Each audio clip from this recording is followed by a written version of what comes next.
I'm Eric Butts. And I'm Jim Butts. And we are SuicideFantasyFootball.com, live from the war room for Suicide Fantasy Football, bringing you the news, what you need to know before you think about this year's drafts. Today, what we want to talk about are cheat sheets.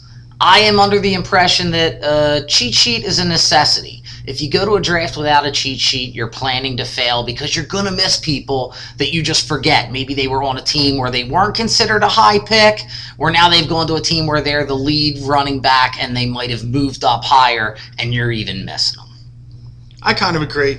I'll do my own cheat sheet. I won't use somebody else's cheat sheet. I see a lot of people at drafts with a magazine or with a printout of another website's cheat sheet. I would never invest my money and use somebody else's logic to win or lose. We've had conversations with fantasy football experts across the country, Matthew Berry being one of them, and he said he knows he's wrong 50 to 60% of the time. Well, everybody's wrong 50 to 60% of the times, but your exact quote was, cheat sheets are for losers. Cheat sheets are for losers, exactly. If you go and draft based upon the information that's presented to you ranking-wise on a cheat sheet, you're a loser. Make your own cheat sheet. Make an Excel spreadsheet. Put them in the order you think they're going to be, and win or lose by your thoughts, not by somebody else's thoughts. I agree with that. That is a definite must. Now, what else I would tell you if you are going to rely on a cheat sheet? Because a lot of people, Jim, what you're saying sounds great. People don't have 3 hours sometimes to put together their own cheat sheet. 5 minutes before their draft, they go to a website, they print out a cheat sheet.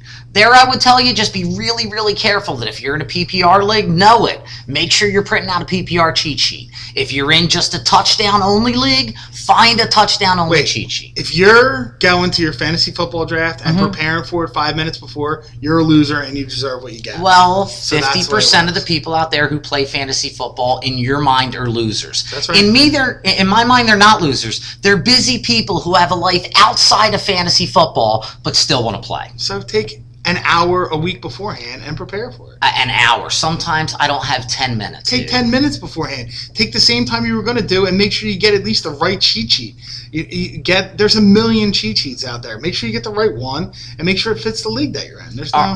That's our opinion. I disagree with Jim as usual. We'd like to know what you think. Check us out, SuicideFantasyFootball.com. Follow us on Twitter, SFFcom, Facebook, and check out the Suicide Fantasy Girls. You know someone who's hot and wants to win $250? Send the hottest picture of her with hashtag SFFismyBFF to Jim at SuicideFantasySports.com and give creepy old man Jim something to look at. Also, don't forget, if you have any comments or anything about your stories for cheat sheets or your opinion, email them to Jim at SuicideFantasySports.com, and we'll be talking about it this week on our Blog Talk Radio show, 7:30 p.m. Wednesday nights. Check us out, SuicideFantasySports.com.